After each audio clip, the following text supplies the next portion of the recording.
Okay, welcome to another edition of Carnivore Bites. I'm your host, Jeff Sherman, along with Dr. Eric Lopkin. Dr. Lopkin, maybe 20 years after the turnover, looks like Hong Kong is back in the news, isn't it? It really is. Hong Kong was turned over to mainland China by the UK back in 2000. And one of the things that was agreed upon was a 50-year guarantee of Hong Kong's rights. And mainland China seems to be going back on that. So there are massive protests, and that's actually having a major impact on both the global economy and our trade war with China. How does it affect the trade war? Well, the protesters have actively been seeking our help.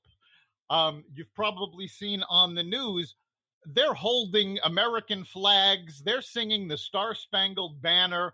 They're trying to put pressure on China to make them free like we are. And at the same time, they're imploring us for help. Just like almost Tiananmen Square 30 years ago. It's very reminiscent of Tiananmen Square. So, very interesting. Let's look at the reality. There's really nothing anyone can do about it, correct? I mean, obviously the UK, they're going to invade China. That ain't going to happen. What could happen? What's preventing China from doing what the hell they want to do? Well, there is a legal agreement between them and the UK. So the UK can actually take action in world court, whatever legal things they have. Do I think that's going to affect China, or that China's even going to budge on that? No, I think China would basically hold their ground in face of anything short of an actual war, and nobody wants to go that far. Agreed. So how do you think this ends up economically, politically, geopolitically? Honestly, I think short term it's going to go on, as the status quo. China did back down a little bit, but not that much. Ultimately, I think Hong Kong is going to have a civil war and attempt to declare independence. And China's not going to accept that. China's not going to accept that, but if they start going in with troops, the international community will move against them. I think it would have severe economic ramifications for China, which is very interesting, Dr. Lopkin, because when you look at it, they were considered infallible. You know what I'm saying? Like it was already preordained. They were going to take over us. There's a lot of kinks in their armor. I mean, if they invade Hong Kong, their trade relations with the West is finished for not forever, because I realize things change, but for 5-10 years. Well, China made some bad assumptions. And one of them was that they were going to be able to be the world's supply chain. Well, since Trump put the tariffs in place, almost every major company has started moving their supply chains out of China. They're moving them into India. They're moving into Korea and Vietnam. So China no longer has that economic backstop. Their growth has slowed tremendously. They can't rely on the EU as trading partners because the EU is heading into a recession. So, and beyond the EU, beyond the recession aspect, Europe is a declining entity.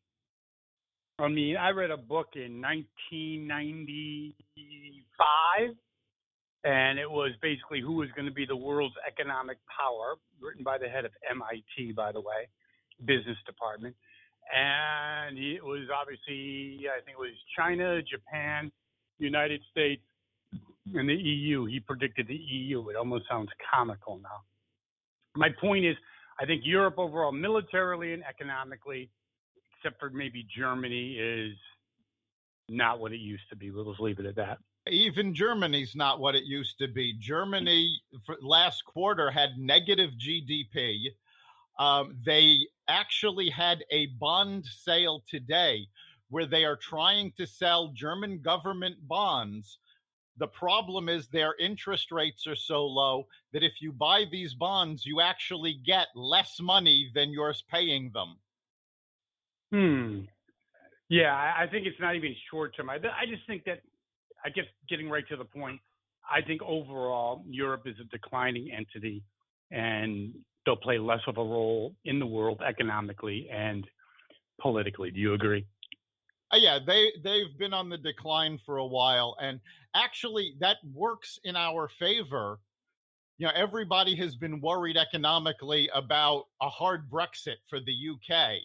But if the UK leaves the EU without any kind of trading agreement, they almost by default become the United States' largest trading partner.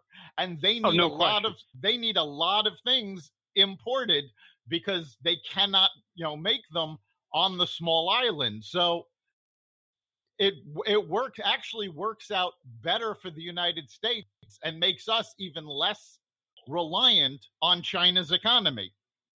Interesting. It's funny how things can change in a very short period of time. The next topic in the world stage, in the world news, is Russia. Maybe you want to comment on that and their nuclear situation? Yeah, Russia Putin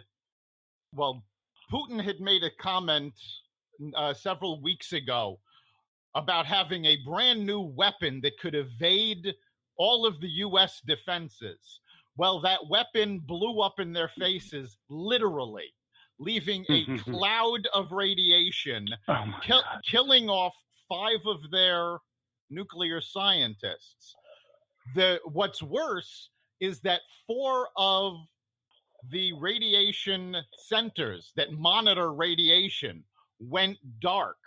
Russia is trying to hide the extent of the damage, and they've thrown regulators out. They've thrown international monitors out. They're not reporting data.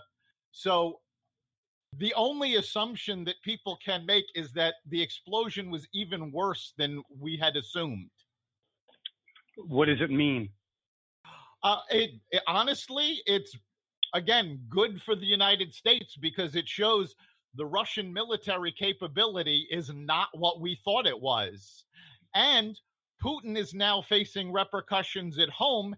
He's losing power in Russia. Yeah, oh yeah. No, I think the problem with Russia is it's hard to have a strong military when you don't have a strong economy. I think that's really the takeaway. Yes, yeah, I agree. That's huge, and yes, they're going to be continuing to decline, which is good and scary at the same time. To close, I would like your opinion, Dr. Lopkin. There's a Fox poll that shows almost, or at least the top 5, 6 Democratic candidates beating Trump in 2020. I don't quite believe it. What do you think? And now, there have been a couple of polls that said that, but these are also the same polls that said Hillary Clinton was going to win the White House. They don't take into account Trump supporters because Trump supporters don't talk to these pollsters.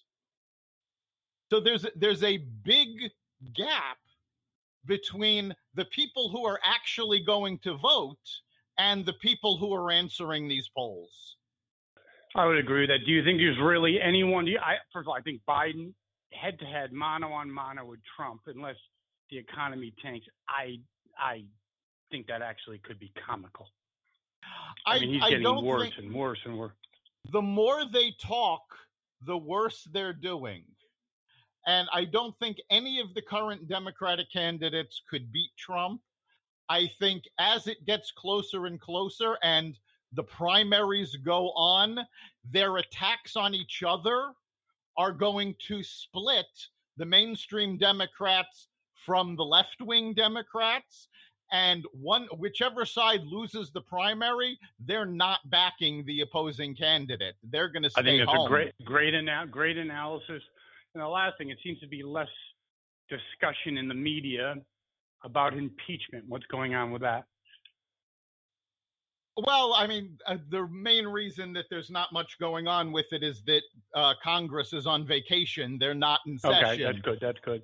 But honestly, for everything they've been doing, the people are sick of it. They've given up any chance of Congress impeaching him. So even the people who are in favor of impeachment are essentially going, all right, just move on. Yeah, I would agree with that.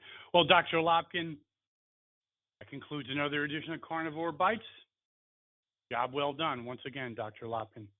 See you next week. You've been listening to Carnivore Bites, part of the Exvadio Podcast Network. You can catch us every week at exvadio.com/podcasts, on the iHeartRadio app, the Apple Podcasts app, the iTunes Store, Spotify, and wherever you find podcasts. You can also catch us live every Friday at 4 on WESU FM 88.1.